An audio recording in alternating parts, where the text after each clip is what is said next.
jiu-jitsu, na rede é o projeto de futebol, no caminho de taekwondo, e nós precisamos de voluntários. Então o pastor já abriu aí uma porta, uma avenida, para que você possa trabalhar, fazer algo na casa do Senhor. Nos procure, dê o seu nome, e outros projetos que já está surgindo, está nascendo no coração de Deus, né? O Viva Macho, meu Deus, isso aqui o pastor jogou aqui do altar e está reverberando aí, vai sair em nome de Jesus. O Viva Macho, que é um projeto para homens. O nosso professor de capoeira, o mestre Luan, ele está desenvolvendo um projeto de capoeira para a terceira idade, que é alongamento, é basicamente alongamento e tal, para melhorar a qualidade de vida. Então, esteja orando, nos procure, tá? O pastor já deixou claro, é só você procurar, ninguém vai te procurar, quer trabalhar aqui, irmão? Não, você fala assim, pastor, a minha força está igual a de Caleb, estou aqui para trabalhar, para fazer a obra de Deus, e com certeza você não ficará parado. Aqui na Filadélfia ninguém fica parado. Amém ou não amém? Amém. Abra sua Bíblia comigo em nome de Jesus Cristo.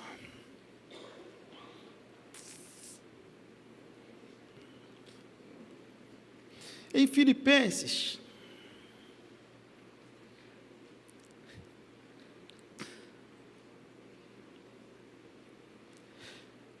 Filipenses capítulo 3.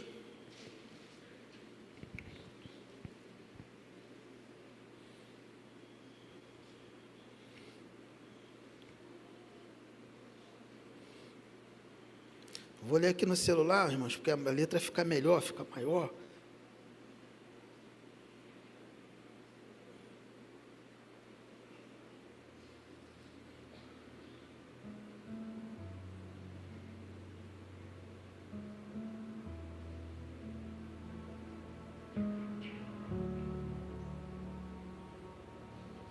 Filipenses capítulo 3,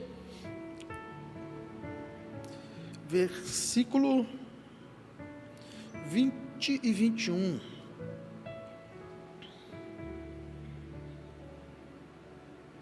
Quem achou diz amém.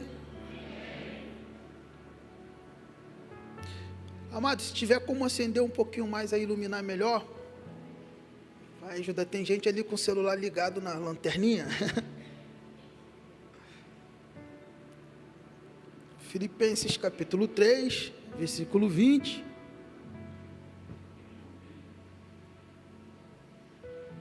e 21. Diz assim: mas a nossa cidade está nos céus, de onde também esperamos o Salvador, o Senhor Jesus Cristo, que transformará o nosso corpo abatido, para ser conforme o seu corpo glorioso, segundo o seu eficaz poder, de sujeitar também a si todas as coisas. Lerei mais uma vez. Mas a nossa cidade está nos céus, de onde também esperamos o Salvador, o Senhor Jesus Cristo, que transformará o nosso corpo abatido, para ser conforme o seu corpo glorioso, segundo o seu eficaz poder de sujeitar também a si todas as coisas. Pai, em nome de Jesus, te louvamos, te adoramos, bendizemos o teu nome porque ele é grande. Te adoramos na beleza da tua santidade, te pedimos que nessa noite o Senhor fale conosco, Senhor, que o Senhor nos ajude a transcorrer por essa mensagem, Senhor, que o teu Espírito possa, de fato, Deus, nos orientar através da tua palavra, falar conosco, Senhor, que cada um de nós possamos sair daqui hoje avivados pela tua palavra, Senhor, com o coração ardendo, querendo falar para cada pessoa que encontrarmos na rua, Senhor, a respeito da tua salvação, ó Pai, porque é por isso que estamos aqui, para te adorar, Senhor, e para aprender como falar do teu reino, como ser tuas testemunhas, Senhor. Por isso te pedimos nessa noite, vem com liberdade sobre nós, Pai, porque queremos te ouvir, queremos aprender contigo, Senhor. Te pedimos isso em nome de Jesus. Amém. Na semana passada, eu achei que tivesse sido essa semana, mas depois a minha mente foi clareando, e eu me lembrei que de fato foi na semana passada. Eu tive um sonho, que eu não me recordo exatamente o que era o sonho, mas uma coisa ficou muito clara, e assim, é claro que o tempo é relativo, né? O tempo ele não existe. É muito claro isso quando a gente dorme e sonha, né? Parece que a gente sonhou a noite toda e, na verdade, foi só um segundo. e você vive toda uma vida em um segundo no mundo dos sonhos. E o sonho eu sei que foi muito extenso, eu não me recordo bem, não sei se de fato eu comecei a sonhar na primeira vigília do sono, né? Ou se foi pela manhã, um pouco antes de acordar. Mas o certo é que eu acordei de manhã com esse sonho. E no sonho o que ficou muito claro foi aquela canção, né? Eu Só Posso Imaginar. E eu acordei cantando ela. Acordei de manhã cantando. Quase que eu cantei alto, quase que eu acordei a Márcia no meu horário, assim, que pouco, quando eu levanto. Quase que eu acordei a Márcia, que eu acordei, abri o olho assim, já ia mandar, né? Rodeado por tua glória, eu segurei, aí saí quietinho do quarto, aí desci cantando, aí fui lá no YouTube, coloquei e fiquei ouvindo, e desde então eu tenho escutado muito essa canção, e algumas coisas têm sido ministradas na minha vida, e eu quero conseguir poder passar um pouco disso para vocês. Se eu conseguir, será uma bênção maravilhosa.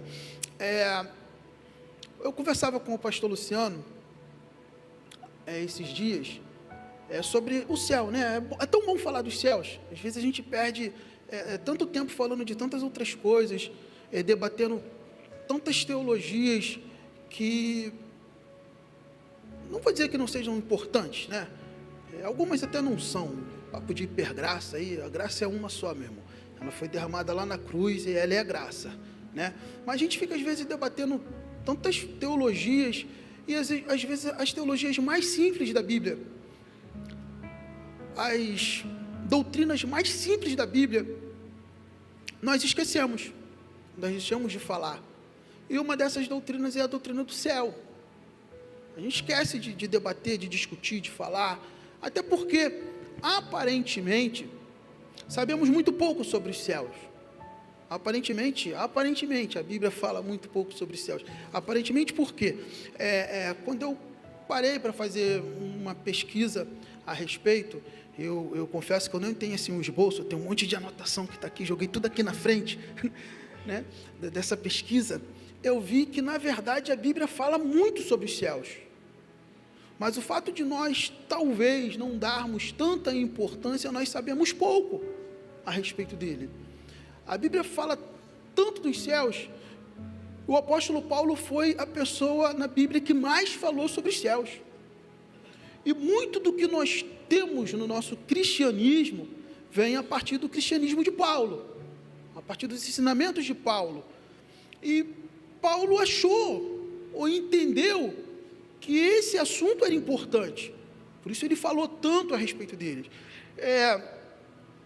Mas a Bíblia não para só em Paulo. A gente vê Jesus falando a respeito dos céus. Quando a gente retorna um pouquinho para o Antigo Testamento, a gente encontra Isaías falando a respeito dos céus. A gente encontra Jeremias falando a respeito dos céus. A gente encontra o livro de Salmos tão recheado a respeito dos céus. Mas por que a gente fala tão pouco? E talvez por falar pouco, a gente sonha pouco com os céus. E é muito interessante quando alguém é visitado pelos céus nos seus sonhos mesmo, quando a gente deita para dormir e sonha com os céus, geralmente esse sonho ganha o mundo. Agora então que tem o WhatsApp, roda, eu já recebi vários áudios de WhatsApp de pessoas que eu nem conheço, que sonharam com o céu e compartilharam esse testemunho. E eu confesso que algumas vezes eu me senti tão tocado e cheguei a chorar. Alguns livros foram recordes de bilheteria, né? Foram, quando se falou sobre os céus. Alguns falam besteira pra caramba, que nem vale muito a pena você ler, né? Como a Divina Revelação do Céu, que eu nem li, porque eu lia do inferno, e Jesus pegava a mulher, Mary Baxter, e levava ela até o inferno. Eu imaginei que no céu, talvez, o Satanás ia pegar ela e passear no céu. Então, parei, não vou querer ler, não. Mas, o assunto é maravilhoso. E como eu citei o pastor Luciano, quando a gente conversava sobre isso, nós chegamos a uma conclusão de que é importante falar sobre os céus, porque ele gera em nós esperança.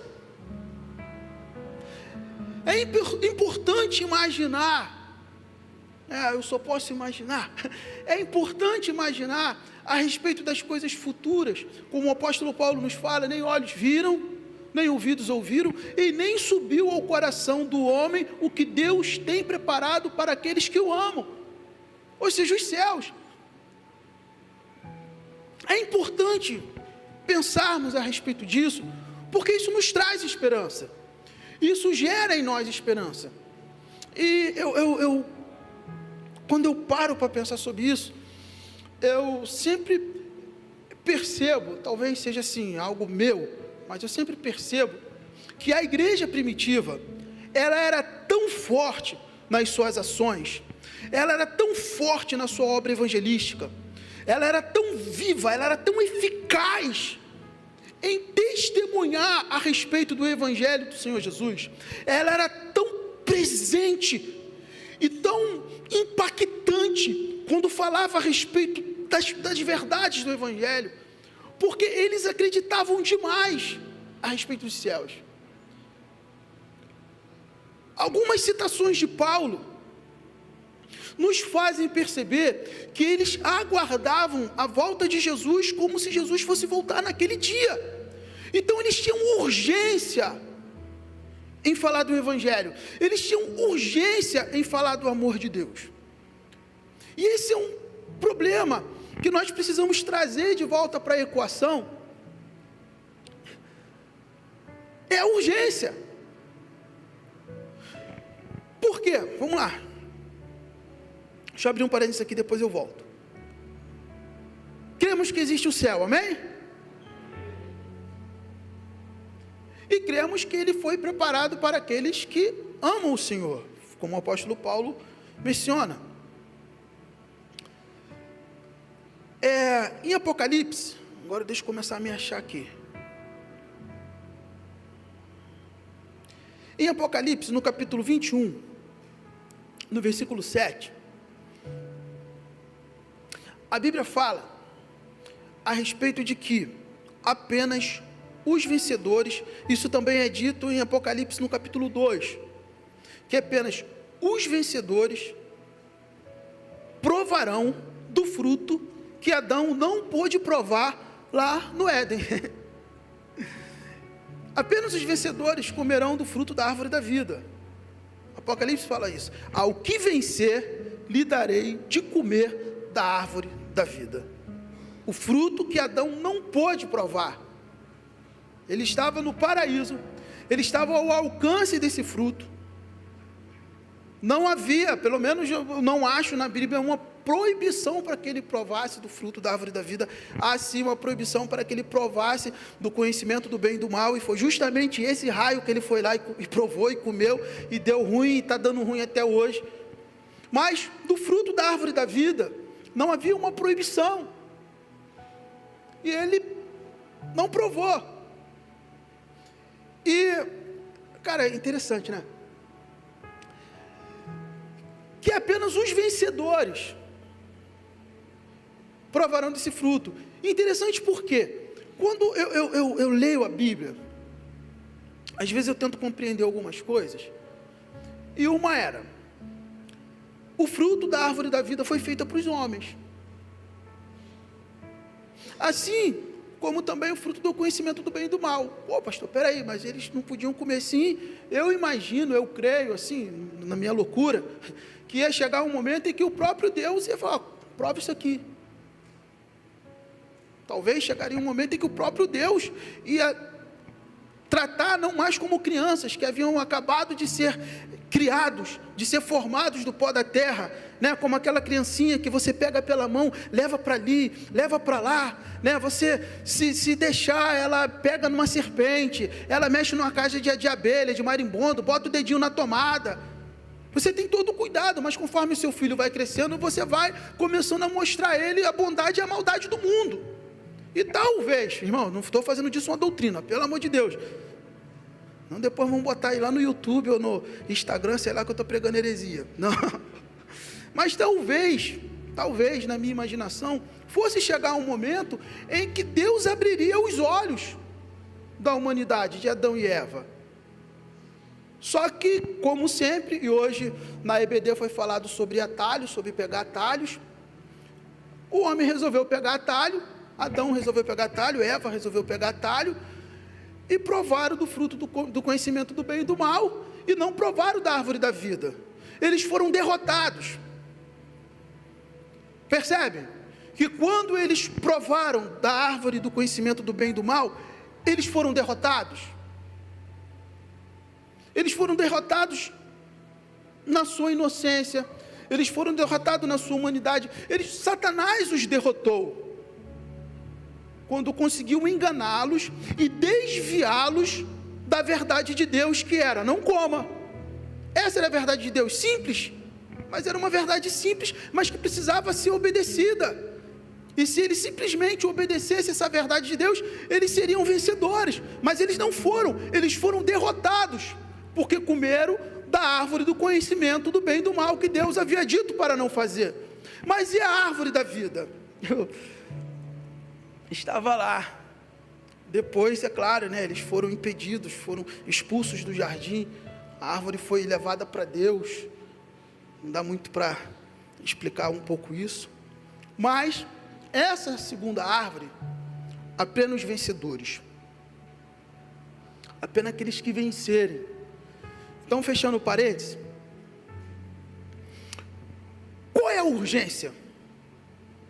É que se existe o céu, e os vencedores serão os que chegarão lá, e provarão da árvore da vida, logo, também é verdade, como a Bíblia diz, que existe o inferno,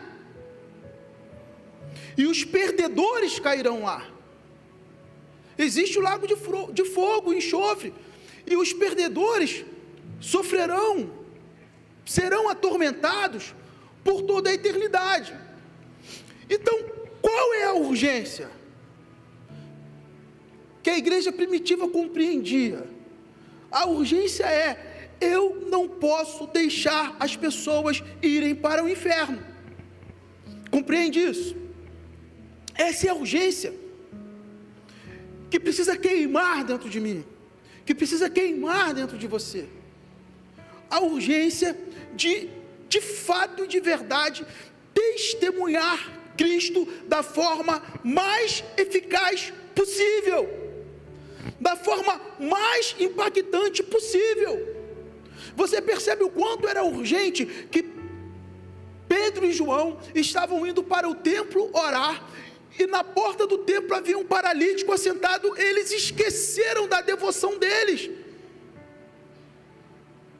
Eles entenderam que parar e falar para aquele homem a respeito de Jesus era mais importante do que entrar no templo e orar.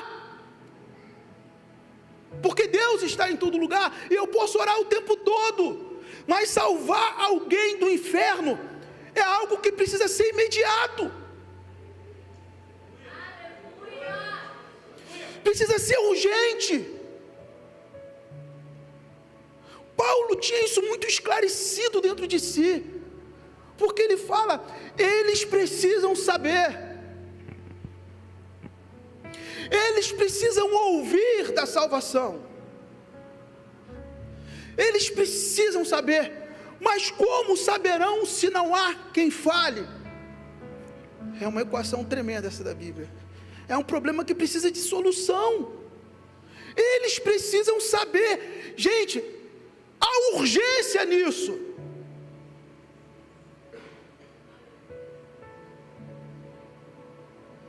Porque a Bíblia diz que não há um justo sequer.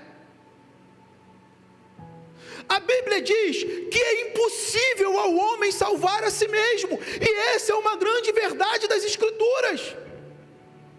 Ninguém é capaz de salvar-se. Meu Deus, é impossível o homem se salvar. Deixa eu abrir outro parênteses e fecho. Se eu não fechar, vocês me lembram.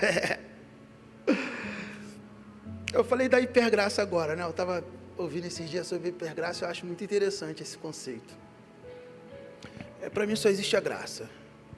A graça, ela é hiper. A graça é maravilhosa. O que é a graça? A graça é o favor que eu não mereço, não merecia, e Jesus fez por mim. Ele morreu por mim. Ele tomou a minha culpa. Ele tomou a minha dívida. Ele levou as minhas chicotadas. Ele suportou a minha coroa de espinhos. Ele tomou a minha bofetada. Bateram nele com a cana que era minha. Ele ainda levou a minha cruz. E no final ele ainda pediu para Deus me perdoar. Isso é graça. A hipergraça meio que ensina que a graça é um salvo-conduto para você vir para Jesus e continuar da mesma forma. Não, Jesus já fez tudo, então você precisa fazer. Não precisa fazer mais nada.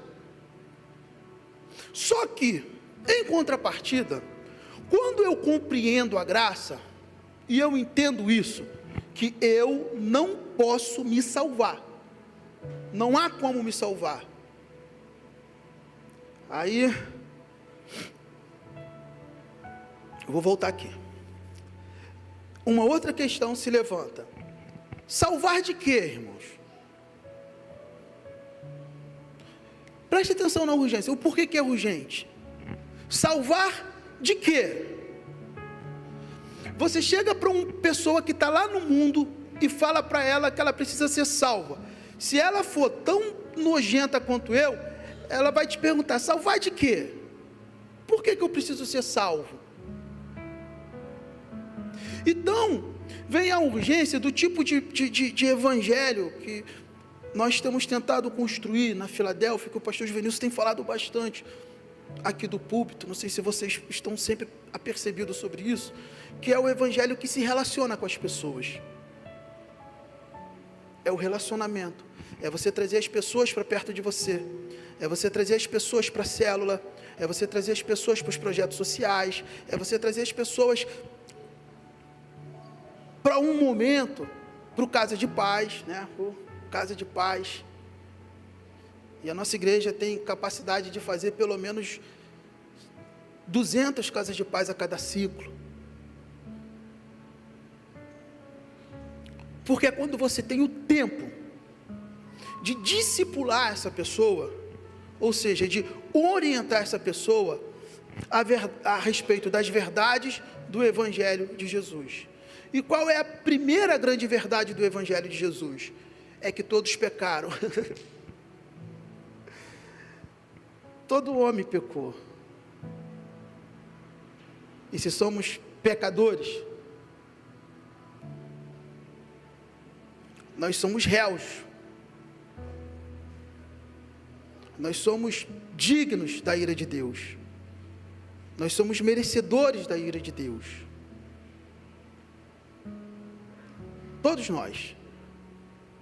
Seja rico, seja pobre, branco igual o pastor Erso, pretinho assim igual eu, cabelo liso, cara corado, baixinho, alto, oriental, igual um determinado pastor, cabelo branco, igual um determinado irmão ali. Todos nós merecemos a ira de Deus. É isso que nós merecemos. Aí vem a graça, que é receber de Deus o que não merecemos. Nós merecemos a ira e recebemos o amor. João 3,16. Todos pecaram. Todos pecaram. Mas Deus amou todos de tal maneira que deu o seu Filho único, unigênito, para que todo aquele que nele crê não pereça, mas tenha a vida. Ó Jesus falando do céu. Ó Jesus falando do céu. Então a urgência, fechando um parêntese e retornando, a urgência é fazer as pessoas entenderem isso, de que há duas grandes verdades mais simples do Evangelho, é que todos pecaram e merecemos a ira, mas em Deus e em Cristo, nós recebemos a graça, e agora nós somos feitos filhos de Deus. Nós que antes éramos de uma natureza caída, ou seja, éramos criaturas, e de uma natureza caída, fomos enxertados em Deus, fomos feitos participantes da glória de Deus, fomos feitos herdeiros de Deus, co-herdeiros com Cristo, por causa da graça. Então nós temos essa urgência de fazer as pessoas entenderem isso. Amém ou não amém?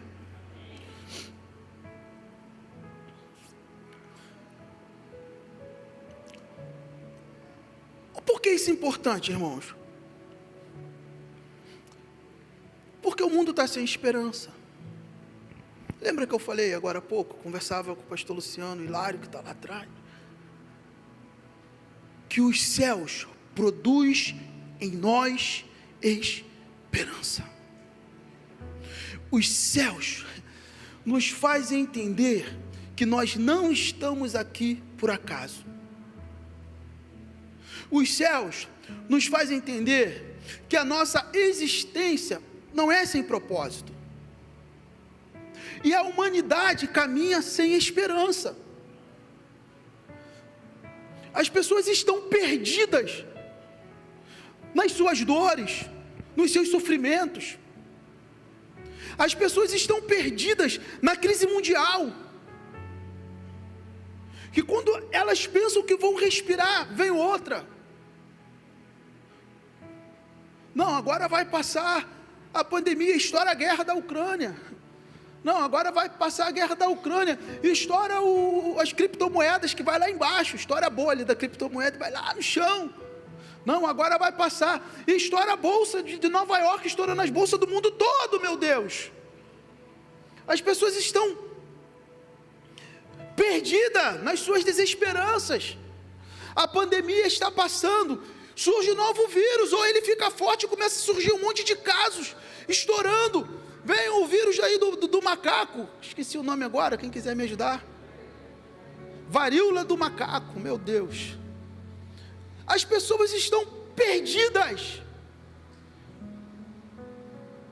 É comum você encontrar pessoas que não sabem o que fazer. E geralmente, existem dois tipos de reação que o homem toma quando está perdido. Ele procura Deus. Procura Deus. Daí a explicação dos milhares de pseudos deuses que existem. No momento de dificuldade, alguém procurou Deus, e não tinha quem falasse, então eles criaram lá uma estatuazinha, começaram a dizer, é Deus, começaram a ser devoto, aquele pedaço de madeira, de gesso, do que for, porque nas suas desesperanças, a primeira as pessoas procuram Deus, a segunda, elas se afundam nos seus delitos, elas mergulham cada vez mais na pecaminosidade, quase que não sai.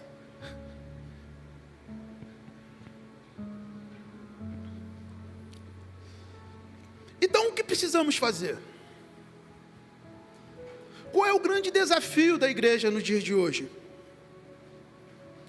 Ser uma luz de esperança.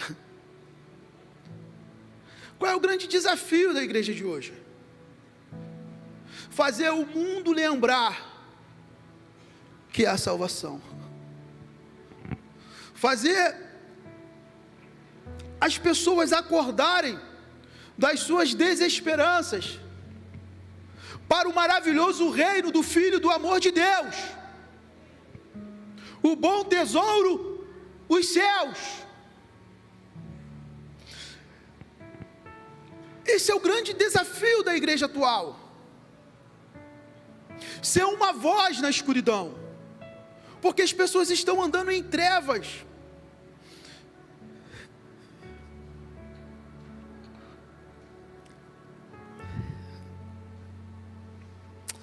No livro de Isaías, e também no livro de Apocalipse, Isaías no capítulo 66, versículo 22 e 23, e Apocalipse, também fala que as pessoas andarão na luz de Deus. As nações andarão na luz de Deus. Essa é uma promessa para o futuro, mas que como igreja do Senhor, eu posso tomar posse dela, e me levantar como uma luz, como um luzeiro, me levantar como um farol, para que as pessoas que estão em treva, possam caminhar na luz de Deus. Vem a hora, e já chegou, em que a igreja precisa começar a dizer: ei, você que está em trevas, ei, o caminho é aqui. Você que está perdido, o caminho é aqui. Alguém já viu alguém perdido? Já encontrou com alguém perdido? Ou já esteve perdido? Eu já vivi as duas situações. Eu já me perdi. Mais recente, uma experiência muito ruim que eu vivi, foi quando eu entrei no Muquiço, ali em Guadalupe. Eu vinha por trás, vinha por Marechal ali, entrei no Muquiço e não saía de jeito nenhum. Eu voltava, saía no lugar, eu ia lá embaixo, saía no lugar, saía no lugar. Eu fiquei, irmãos, eu comecei a tremer. Chegou uma hora que eu comecei a tremer. Eu parei o carro, falei: Senhor, eu vou entrar mais lá para dentro agora. Me ajuda, Jesus. Eu parei o carro e orei e falei: me ajuda, Jesus. Me ajuda. Aí eu liguei o carro de novo, virei, saí de frente de um DPO. Eu falei: eu não posso falar com ninguém aqui, que se eu falar aí que eu estou morto mesmo. Eles até podem me ajudar, mas se eu falar, quando eu sair daqui, eu fiquei calmo. Eu orei, e eu comecei a procurar pontos de referência, ver se eu conseguia achar a Serra de Tinguá, ver se eu conseguia ter pelo menos um norte, um lugar para poder eu sair dali, voltar. Até que passou um velhinho. Eu falei: meu patrão, eu estou perdido aqui. Ele: eu estou com muito medo.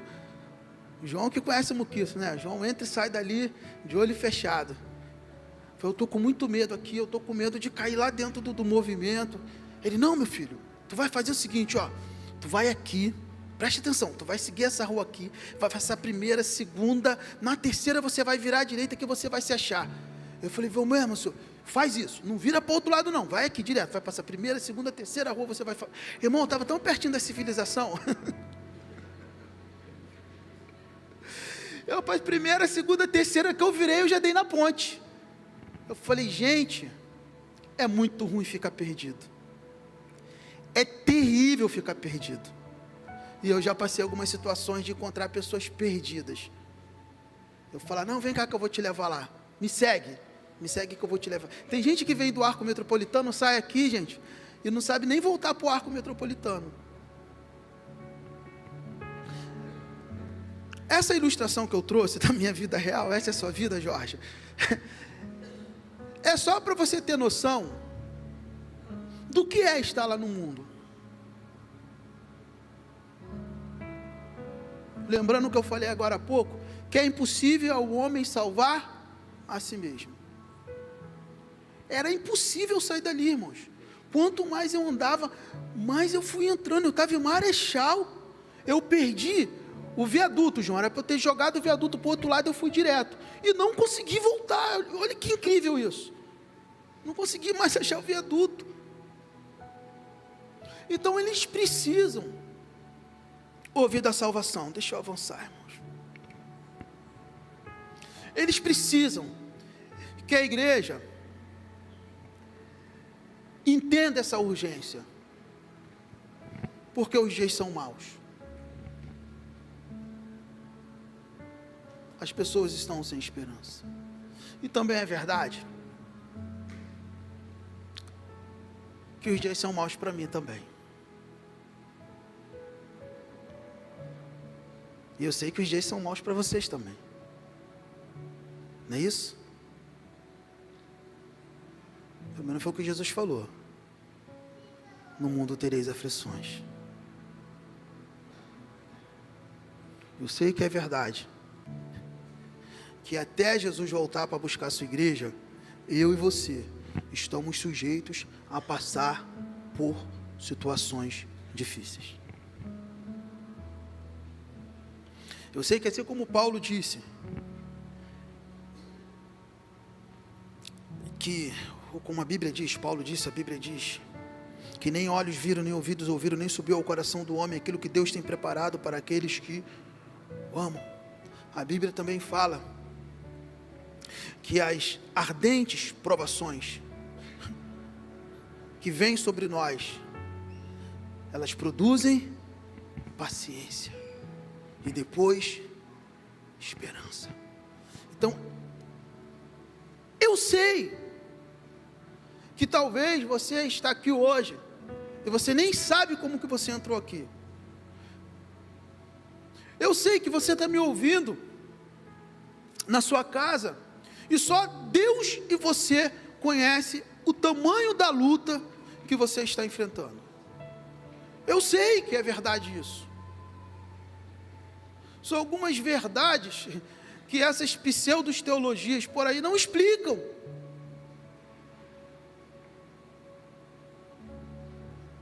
Se eu amo a Deus e se Deus me ama, então por que os problemas vêm? Se eu amo a Deus e se Deus me ama, então por que agora está o meu parente desenganado pelos médicos? O porquê então está o meu parente no hospital? O porquê eu estou desempregado? Se Deus me ama e eu amo, então por que as coisas não estão funcionando para mim? Porque eu peguei tudo e acreditei nas criptos e elas caíram. Porque eu vendi o negócio e o bolinho de chuva e o cara não me pagou. Eu sei que são questões, irmãos, que são complicadas e são difíceis.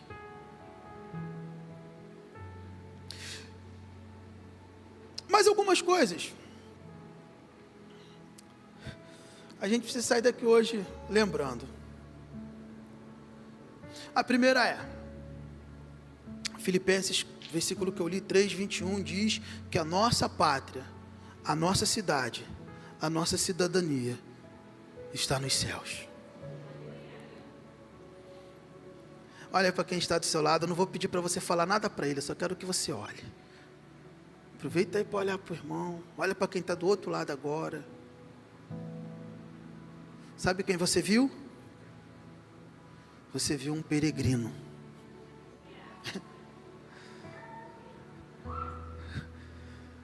Você viu um mochileiro. Vou trazer aqui uma palavra mais atual. Você viu um mochileiro, irmão.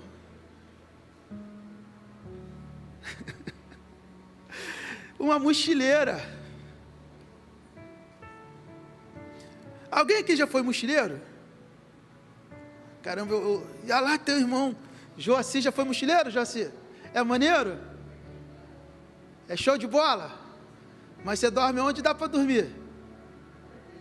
Come o que dá para comer? É, irmão. Ser mochileiro, tu conhece o mundo, meu parceiro. Mas você come quando dá, dorme onde dá. Sabe o que eu quero dizer com isso? Que o teu descanso não é aqui. Tu é só um mochileiro, tu só está passando por essa terra. O apóstolo Paulo, confabulando, pensando ou filosofando a respeito disso, ele fala, eu me esqueço das coisas que para trás ficam. Eu fui pegar esse texto todo para ler, e eu vi que ele começa a dissertação dizendo quem ele era e o que ele tinha, o que ele possuía. Ele começa a sua dissertação dizendo os títulos que ele tinha, a pessoa que ele era, a importância e as riquezas. E depois, no meio da história, ele diz: quando eu vim a Cristo, eu perdi tudo.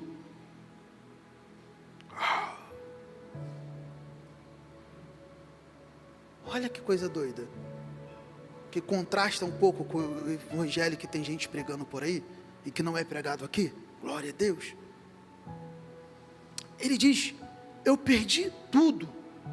Mas continuando no capítulo, ele diz: mas esquecendo-me das coisas que para trás ficam e avançando para as que estão diante de mim, eu prossigo para o alvo, pelo prêmio da soberana vocação em Deus, em Cristo Jesus. Ele entende que ele é vocacionado em Deus para a salvação. Ele entende que aqui nessa terra ele é só um peregrino. Ele entende que as aflições do tempo presente não pode ser comparada com a glória que nos há de ser revelada. Então a primeira urgência da igreja é fazer a humanidade entender que existe salvação, que existe esperança, que existe uma porta aberta e que nós, a igreja do Senhor, somos o farol, somos a voz que os guiará para a salvação. Mas a segunda grande verdade é entender que nada nesse mundo, nem o passado, nem o presente, nem o porvir, pode nos afastar e nos separar do amor de Deus. Nenhum prato do derrotado, do endemoniado do diabo, pode nos afastar do amor de Deus. Nenhuma aflição que se levante sobre nós pode nos separar do amor de Cristo. O mundo pode estar em caos, mas a nossa pátria não é aqui, a nossa cidade não é aqui, nós não somos cidadãos da terra, nós não somos, nós somos cidadãos de um reino livre. Eu vejo as pessoas com medo que o comunismo tome o mundo. Eu vejo as pessoas com medo de que o socialismo retorne. Acredite, irmão, tem muito cristão de direita apoiando o Putin. Sabe por quê? Por causa do discurso de que a Ucrânia é um país pró-nazismo. O medo, ele nos faz perder o foco do céu. A nossa pátria não é aqui. Pode vir comunismo, pode vir nazismo, pode vir o raio que inventarem, a ditadura do cão que for, podem impor sobre nós a lei que for, podem nos prender e jogar na prisão, pode prender os pés e os braços, pode prender o corpo todo e deixar só o pescocinho assim de fora. Mas a liberdade que Cristo nos dá, ela não está presa a nada que esse mundo possa oferecer. Eu sou um cidadão de um reino livre. E eu estou caminhando para Ele. Eu estou caminhando para Ele.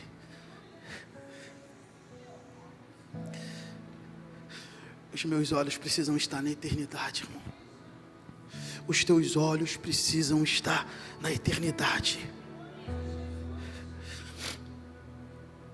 Jesus, talvez pensando nos nossos dias, Ele diz que há mais alegria nos céus por causa de um pecador que se arrepende do que por um justo que não precisa de arrependimento. Jesus, talvez pensando sobre os nossos dias, está lá em Mateus 6, 20 e 21, Ele diz que o nosso coração precisa estar nos céus. Ele diz que o nosso coração precisa estar nos céus. Não ajunteis tesouros na terra, em que a traça corrói, o ferrugem corrói. Meu Deus, eu sempre me confundo nesse versículo. Onde o ladrão rouba, mas ajuntai tesouros no céu, porque aonde estiver o seu tesouro, ali também estará o seu. Então onde que tem que estar o seu tesouro? Porque o seu coração vai estar onde? Aonde? É no céu, irmão. Eu duvido alguém magoar um coração lá no céu. Duvido. Eu duvido alguém quebrar um coração lá no céu. Eu duvido alguém enganar o coração lá no céu. É no céu, irmão. Oh, alabachurianda leprovo, alabachuricou, manachubianda elás. Deixa eu te falar uma coisa. Quando Jesus fala nesse versículo, o que ele está dizendo para mim e para você é que tudo o que nos é precioso precisa estar nos céus. Porque as pessoas morrem pelo ouro.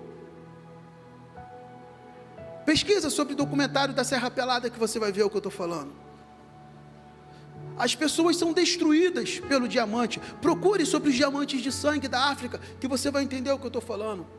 As pessoas morrem pelo petróleo. As pessoas perdem o seu casamento por uma aventura de 40 minutos.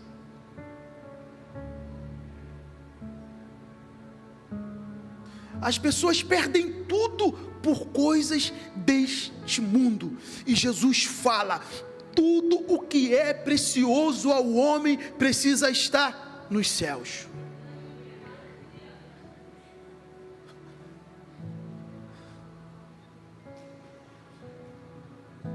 Meu Pai, deixa eu avançar, Senhor.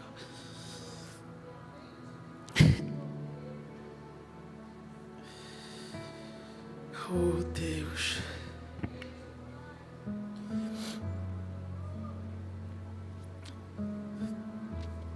Está conseguindo começar a imaginar os céus? Essa é a minha intenção. Eu quero que você saia daqui, que nós saiamos daqui, entendendo que nada mais importa, só os céus. Aquela aventura fora do casamento, irmão, não importa, só os céus. Aquele cara lá de fora com barriga do tanquinho, mina, não importa, só os céus. Aquela mina lá da academia, mino, também não importa, só os céus. Aquele dinheirinho fácil que vem mole, mas que tu sabe que tem que ser debaixo do pano, senão é mandado embora da empresa, não importa, só os céus.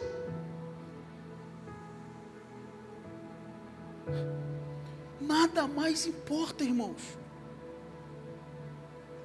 só os céus. Inácio de Antioquia, ele fala isso: nada nesse mundo me atrai, a não ser conquistar Cristo. Sabe quando ele dizia isso? Quando ele estava sendo conduzido de volta para Jerusalém pelos soldados romanos, e eles o açoitavam, zombavam dele, cuspiam nele. Durante o caminho ele escreveu uma carta, e nessa carta ele enviou para a igreja. Ele dizia: nada mais no mundo me atrai, só os céus, só o bom tesouro.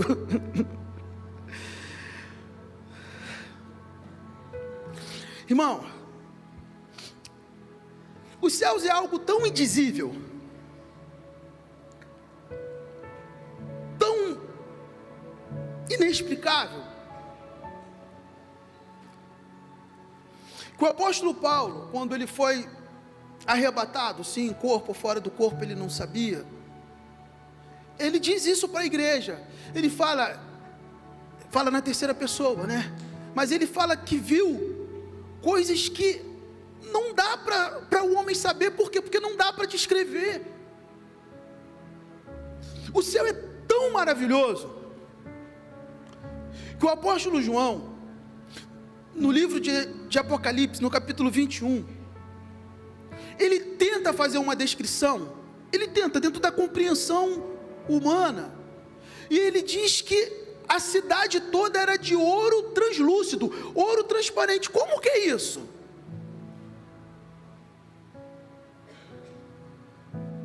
Meu Deus, tenta imaginar, o que é ouro transparente? Como deve ser ouro transparente? É a palavra que ele acha. E João era um poeta. Você vê o livro de Apocalipse, repleto de poesia. E ele tenta descrever, e ele fala assim: olha, não vai haver noite. Sabe por que ele fala que não vai haver noite?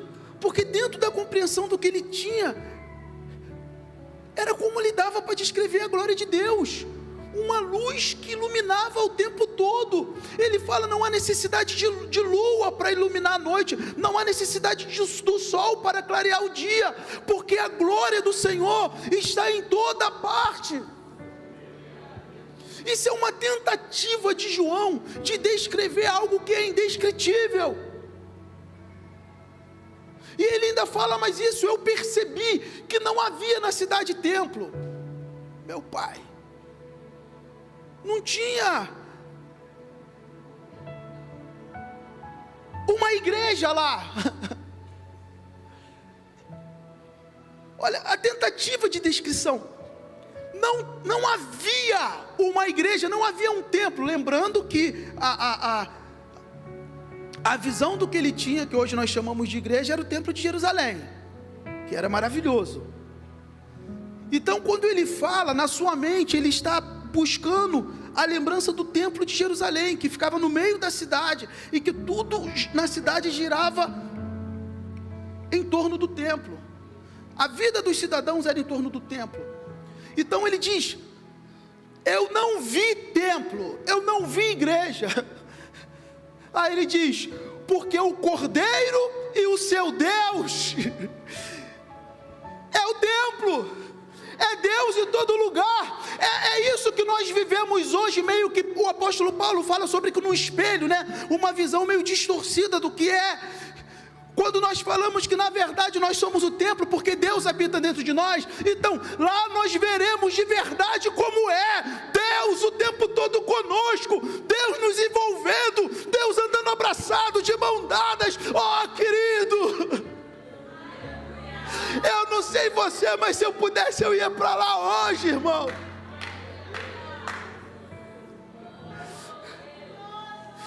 Você já imaginou isso? Eu não preciso mais me arrumar para vir ao culto, porque não, Deus está aqui, cara. Ele não está só dentro de mim, Ele está dentro de mim, fora de mim, todo lugar. O hino que a nossa igreja canta aqui, né? Como é que é? Parece que estou cercado, mas estou de verdade aguardado por ti. Oh! Parece que estou cercado, mas estou guardado por ti. Eu fico imaginando isso, né? Parece que eu estou no templo, mas que eu estou dentro de você, meu irmão.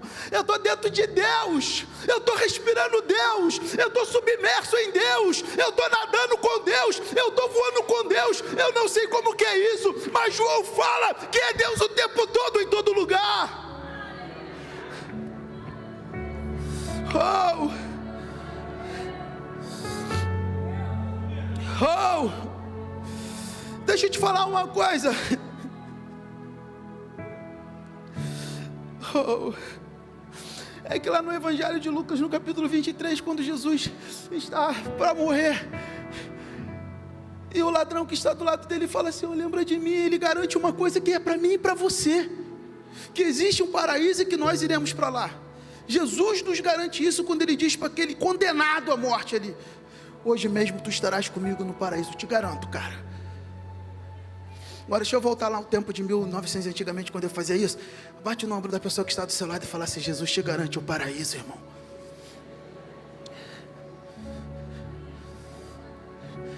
Vale a pena servir ao Senhor. Vale a pena ser ridicularizado. Vale a pena ser tido como estranhão. Vale a pena, porque nada nesse mundo pode sequer ser comparado com a glória que nos há de ser revelada, com aquilo que Deus tem preparado para aqueles que o amam. Jesus nos garante isso. João 14, ele fala: vou preparar-vos lugar, a casa do meu pai há muita morada, se não fosse assim eu lhes teria dito. Oh! Cara, eu já estou sentindo o gosto daquele fruto que Adão não comeu na minha boca aqui. Já. Oh, glória.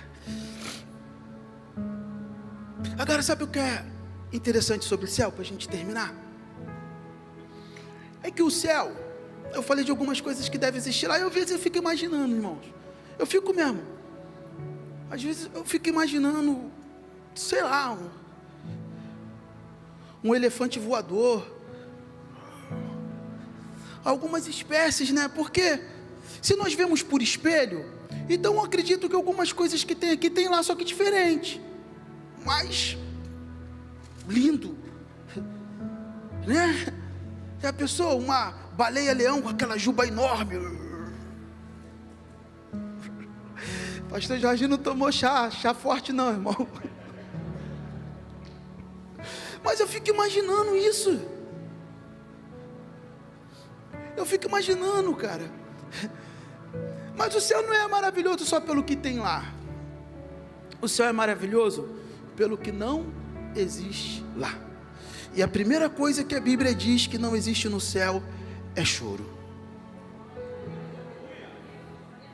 Nunca mais você vai chorar. E se não há choro, significa que não há tristeza, não há dor, não há decepção. Diabo. Cão do inferno que me faz chorar hoje.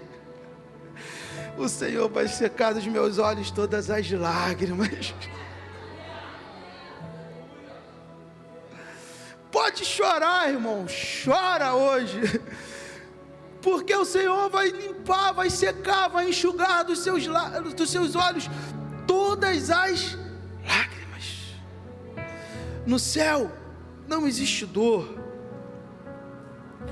no céu não existe enfermidade, desde o coronavírus, a gripe ou o que for, não. No céu não há a dor da despedida.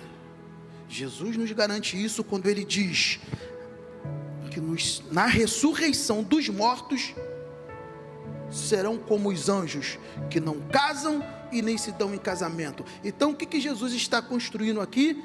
A verdade de que nós ressuscitaremos e viverão com o Cordeiro para sempre. Não vai haver despedida, irmão. No céu não tem crise financeira, a bolsa de valores não cai, Bitcoin não chega lá, porque a cidade é de ouro translúcido, as portas são de pedras preciosas, as ruas são de ouro, e toda a nossa riqueza já está lá, tudo que nos é precioso já está lá. Mas sabe o que é o mais maravilhoso do céu? E que às vezes quando a gente fala sobre o céu a gente se perde. O mais maravilhoso do céu é Deus. A coisa mais fantástica, inexplicável, indizível dos céus é que Deus estará lá em pessoa. Os céus são o trono do Senhor. Salmos fala isso. Os céus é a morada do Senhor. Eu lembrei da música que eu acordei cantando, cara. Eu não sei se vou dançar, não sei se vou cair nos braços dele. Eu só sei que quando eu chegar na presença dele, eu vou ser igual o João, que nem tinha visto ainda, só ouviu a voz. Sua voz fez faltar forças. João fala no livro de Apocalipse, e faltou forças em mim, eu caí, só por ouvir a voz de quem falava comigo. A coisa mais esplendorosa dos céus é que eu verei o que Moisés não viu, porque Moisés viu só a sombra do Senhor. Eu verei Deus face a face. Irmãos, Se isso não vale um glória a Deus, um aleluia, um aplauso, um rodopio, eu não sei o que mais vale, porque ver Deus, tudo é Deus, tudo se resume em Deus, a nossa existência é por Deus, para Deus e em Deus.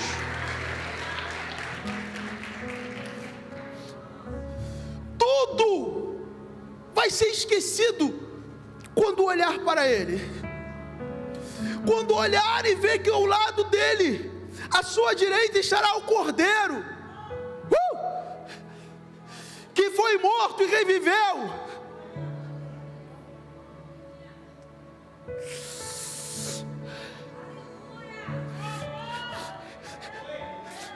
Só tem uma coisa que eu nunca consegui sequer imaginar como deve ser, perdão por chamar de coisa, é o Espírito Santo, como deve ser. O que eu verei? Uma pomba branca? O que eu verei? Uma coluna de fogo? O que eu verei? Um vento forte? O que eu verei? Um castiçal?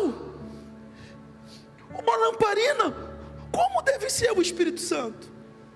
Porque a Bíblia me dá mais ou menos uma descrição de Jesus. Seus olhos como chama de fogo, seus pés um latão de reluzente, seu rosto como o sol, seu cabelo branco como a neve, o seu ventre,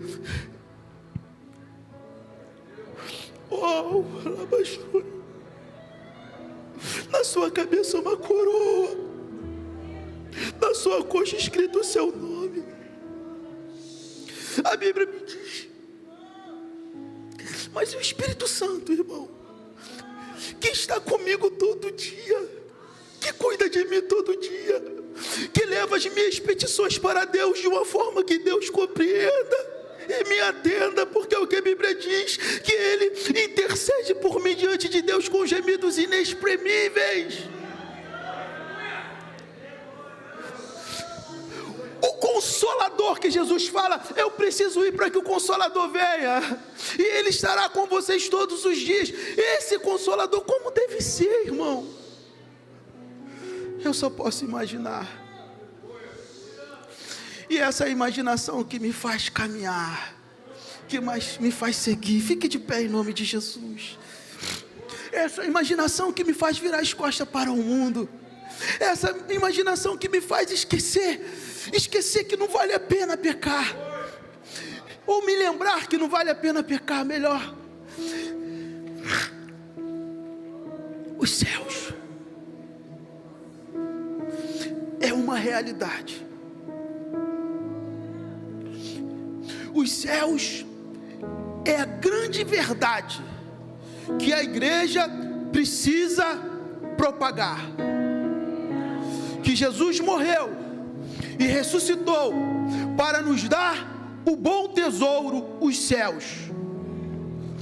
Que Jesus levou o nosso pecado sobre si, a nossa dívida sobre si, para nos inaugurar um novo e lindo caminho.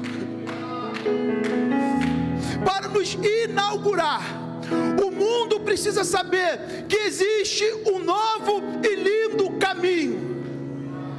O mundo precisa ser lembrado. O mundo precisa, ei, você precisa saber que há salvação em Cristo Jesus. Que a tua vida não se resume no agora e no aqui. Que quando você morrer, não acabou. A morte não é extinção. A morte não é extinção.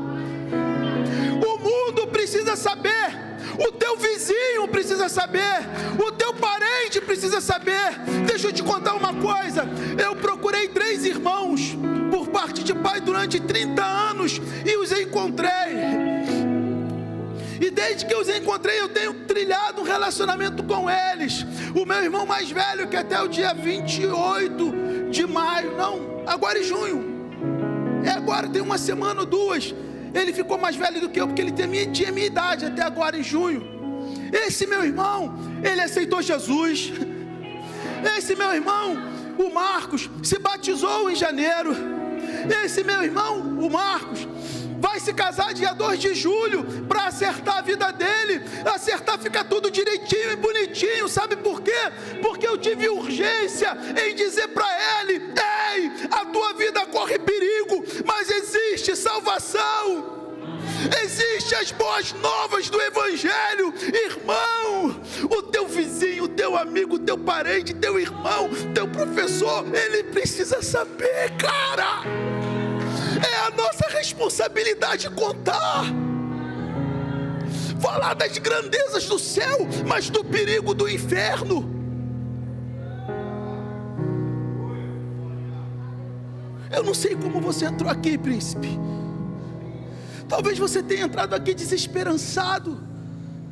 Talvez você tenha entrado aqui desacreditado. Talvez você tenha entrado aqui imediatista. Mas nessa noite tu vai sair daqui transbordando na esperança de uma vida nos céus com Cristo, com Deus e com o doce Espírito Santo. Nós vamos cantar uma canção. Eu não sei nem quem eu chamo, quem estava desesperançado, ou quem está bombando no poder. Irmão, não importa. Só vem aqui à frente. Só vem aqui. Vem dançando, vem pulando, vem se arrastando, vem chorando, vem o que for. Mas vem em nome